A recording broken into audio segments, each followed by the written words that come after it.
안녕하십니까. 이번 논문 발표를 맡게 된 석사과정 이준석입니다. 제가 이번에 소개드릴 논문은 ECG 신호만을 사용해서 효과적으로 감정을 분류할 수 있는 감정인식 알고리즘을 제안하는 논문이고, 저널은 IEEE Transactions of Affective Computing, 임팩트 팩터는 10.506입니다. 실험 프로토콜에 대해 간단하게 말씀드리면은, 밸런스 축과 어라우젤 축을 기준으로 4가지 타겟 감정을 선택하였는데, 이 밸런스 축과 어라우젤 축에 대해 간단하게 말씀드리면은, 이제 기분이 좋으면은 포지티브 밸런스, 기분이 나쁘면은 네거티브 밸런스라고 이해하시면 되고, 각성 상태가 되면은 하이 어라우젤, 차분하고 이런 상태는 로우 어라우젤이라고 이해하시면 될 것 같습니다.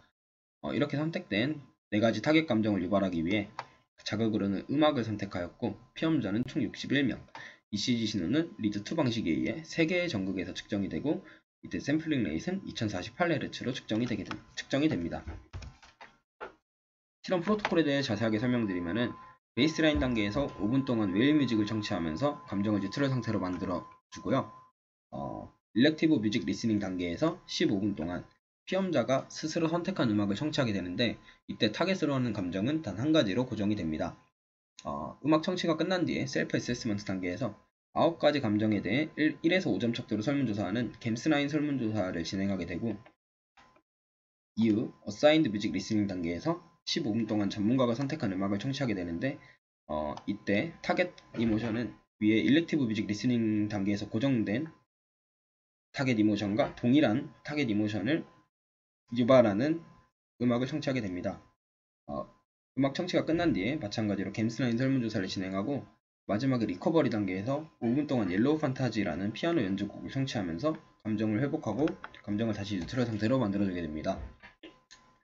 ECG 신호는 일렉티브 뮤직 리스닝 단계와 어사인드 뮤직 리스닝 단계 총 30분 동안 측정이 되게 됩니다. 측정된 ECG 신호를 전처리하는 과정인데, 우선 이 논문에서는 15분 중 노래 마지막 5분이 피험자의 기분을 가장 잘 반영한다고 생각하여서 마지막 5분의 ECG 세그멘트를 선택하였고, 200ms 미디엄 필터와 600ms 미디엄 필터를 사용해서 베이스라인 원더를 제거하였습니다. 또한 ECG 신호의 앰플리튜드 바이어스를 감소시키기 위해 Z스코어 노멀라이제이션을 사용하였고, 선행 연구에서 1분씩 윈도잉하는 것이 성능이 가장 좋다는 결과가 있어서 1분씩 윈도잉을 하였습니다. 이렇게 해서 총 61명의 피험자로부터 4가지 감정에 분포된 395개의 세그멘트를 추출하게 되었습니다. 이후 파넨 톰킨스가 제안한 QRS 디텍션 알고리즘을 사용해서 RAV를 디텍션하였고, 오른쪽 표와 같이 타임 도메인과 프리쿼시 도메인, 논 리니어 방식을 사용하여서 총 34개의 피처를 추출하게 됩니다. 이 추출된 모든 피처들은 민앤맥스 노멀라이제이션을 사용하여 0에서 1 사이의 값으로 변환이 되고, 이후 피처 셀렉션에서는 이 논문에서 제안한 SFFS, KBCS 베이스드 피처 셀렉션 알고리즘을 사용하게 됩니다. 이 알고리즘에 대해 간단하게 설명드리면은, 우선 KBCS 같은 경우에는 크리테리엄 펑션을 통해서 피처를 선택하게 되고, SFFS 같은 경우에는 시퀀셜 포워드 셀렉션 방법과 시퀀셜 백워드 셀렉션 방법을 혼합한 알고리즘인데, 시퀀셜 포워드 셀렉션 같은 경우에는 빈 셋에 가장 좋은 피처를 추가해가는 방식이고, 시퀀셜 백워드 셀렉션 방법은 전체 셋에서 가장 안 좋은 피처를 제거해가는 방식이라고 이해하시면 됩니다. 이렇게 혼합된 알고리즘은 우선 SFS, 시퀀셜 포워드 셀렉션 방법을 통해 인셋에 가장 좋은 피처를 추가하게 되고, 이때 가장 좋은 피처는 선택 기준인 KBCS를 통해 선택이 되게 됩니다. 그렇게 빈셋에 가장 좋은 피처를 추가해 가면서 이제 SBS를 통해 가장 안 좋은 선택된 피처 셋에서 가장 안 좋은 피처를 이렇게 제거해 가면서 이 과정을 반복해서 최적의 성능을 나타내는 피처 조합을 찾는 알고리즘이라고 이해하시면 될 것 같습니다. 이후 선택된 피처의 차원을 줄이기 위해 GDA 기법을 사용하였고, 클래시파이어는 LSSVM이라고, SVM과 성능은 비슷하지만 이제 훈련 시간을 상당히 줄일 수 있다는 장점을 가진 분류기를 사용하였습니다. 리절트 부분입니다. 우선 포지티브와 네거티브 밸런스를 분류한 결과인데요. 이 논문에서는 SFFS, KBCS 알고리즘이 피처 리덕션 알고리즘 중에 GDA 기법을 사용했을 때 성능이 가장 좋은 것을 표현하고 있습니다. 특히 이 네 가지 크로스 밸리데이션 방법 중에 리브 나우 크로스 밸리데이션을 사용하였을 때 분류 정확도를 중점적으로 설명하였는데 실제로 82.78%의 높은 분류 정확도가 나타나는 것을 확인할 수 있습니다. 이는 리브 나우 크로스 밸리데이션이 시간이 오래 걸리지만 모든 데이터셋을 훈련에 활용하기 때문에 정확도가 높게 나타나는 것을 확인하고 또한 모든 데이터셋을 평가에 활용하기 때문에 데이터 편중을 막을 수 있어서 리브 나우 크로스 밸리데이션을 중점적으로 논문에서 설명하고 있습니다.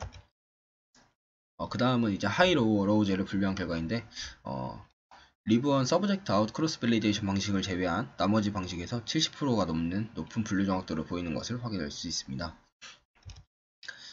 마찬가지로 타겟으로 한 4가지 감정을 분류한 결과에서도 리브원 서브젝트 아웃 방식을 제외한 나머지 크로스 밸리데이션 방식에서 80%에 육박하는 80%를 넘어가는 분류 정확도를 보이는 것을 확인할 수 있습니다. 이를 통해 4가지 감정에 대해 이제 논문에서 제안한 알고리즘이 분류 성능이 뛰어나다는 결과를 확인할 수 있었습니다.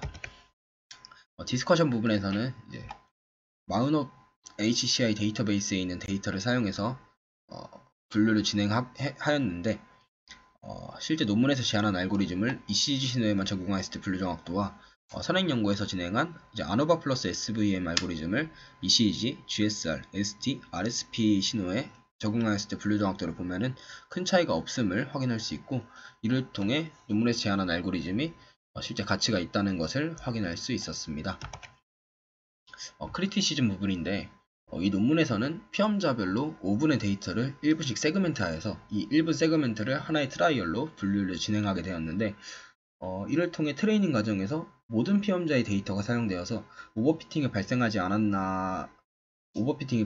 정확도가 높게 나타나지 않았나 라는 생각을 하게 되었고요. 이는 투폴드, 텐폴드, 리브 나우 크로스 밸리데이션에서 모두 공통적으로 나타났다고 생각을 하고 있습니다. 그리고 리브 서브젝트 아웃 크로스 밸리데이션을 사용하였을 때 정확도가 유독 낮은 것을 확인할 수 있었는데, 이는 이제 리브 서브젝트 아웃 크로스 밸리데이션이 피험자 한 명의 데이터를 테스트 데이터로 사용하고 나머지 피험자의 데이터를 트레이닝에 이용하므로 위에서 언급한 오버피팅 문제가 발생하지 않아서 정확도가 낮게 나타난 거라고 생각을 하고 있습니다. 하지만 위에는 오버피팅이 나타난 결과이기 때문에 실제로는 리브 서브젝트 아웃 크로스 밸리데이션을 사용하였을 때 분류 정확도가 좀 더 정확한 분류 정확도가 아닐까라고 생각을 하였습니다. 그리고 또한 논문에서는 베이스라인과 리커버리 단계에서 사용한 웨일 뮤직과 옐로우 판타지 음원에 대한 이제 근거를 따로 제시하지 않아서 이 또한 아쉽다고 생각을 하였고요. 또한 피험자별로 어떠한 음원을 사용하였는지에 대한 정보가 없는 것 또한 좀 많이 아쉬움으로 남았습니다. 그럼에도 불구하고 제가 이 논문을 선택한 이유는 실제로 제가 예전에 ECG 분석을 할 때 전처리 과정에서 좀 어려움이 많았는데 이 논문에서 좀 배운 점이 많아가지고 앞으로 추후에 좀 ECG 관련해서 분석을 진행하게 되면은 좀 참고하면 좋지 않을까라고 생각이 들어서 이 논문을 발표하게 되었습니다. 이상으로 발표 마치겠습니다. 감사합니다.